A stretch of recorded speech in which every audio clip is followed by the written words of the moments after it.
دنیا سے بے رغبتی جس نے کر لی، جس نے دنیا سے تعلق توڑ لیا، تو کیا کیا اپنے رب تعالیٰ کی طرف جس نے تعلق کر لیا، وہ اس جہاں میں بھی اس جہاں میں بھی کامیاب ہے۔ جو اپنے رب تعالیٰ کی طرف منہ موڑ لیتا ہے وہ اس جہاں میں اس جہاں میں بھی کامیاب ہے۔ حضرت سیدنا عبدالعزیز رحمت اللہ تعالیٰ علیہ فرماتے ہیں کہ یہ کسی جنازے کے ساتھ جا رہے تھے، جنازے کے ساتھ جا رہے تھے تو وہاں پر سارے لوگ چلے گئے لیکن یہ نہیں گئے، وہاں پر مٹھیاں لے کر رو رہے ہیں۔ تو کسی نے پوچھا ہے عمر بن عبدالعزیز تم اتنا کیوں رو رہے ہو، آخر وجہ کیا ہے، کس چیز نے تمہیں اتنا رلایا؟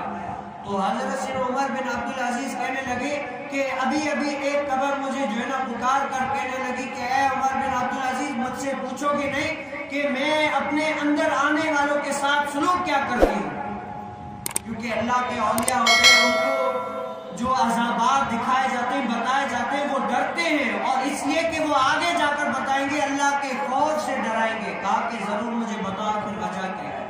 تو وہ قبرستان میں جو مردے کہتے ہیں کہ قبر کہتی ہے جو میرے اندر آتا ہے پہلے تو میں اس کا جسم پھاڑ کر نوچ کے کھا جاتی ہوں، کیا جاتی ہوں؟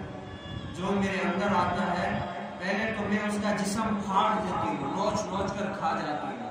اور عمر بن عبدالعزیز نے اس کے بعد بتایا میں اس کے ساتھ کیا کرتی ہوں؟ کہا کہ بتاؤ؟ کہا کہ میں اس کی پسلیوں کو ایسے نچوڑ دیتی ہوں کہ وہ آپس میں مل جاتی ہے۔ کیا ہوتی ہے؟ آپس میں مل جاتی ہے، اور میں ان کی ٹانگوں کی پسلیوں کو رانوں کے ساتھ ایسے نچوڑ دیتی ہوں کہ اس کو یاد آ جاتی ہے کہ ہائے مجھے اس دنیا میں آ کر کیا کرنا تھا اور کیا کیا، اور کہتے ہیں کہ اب پچھتائے کیا ہو جب چڑیا چگ گئے تھے۔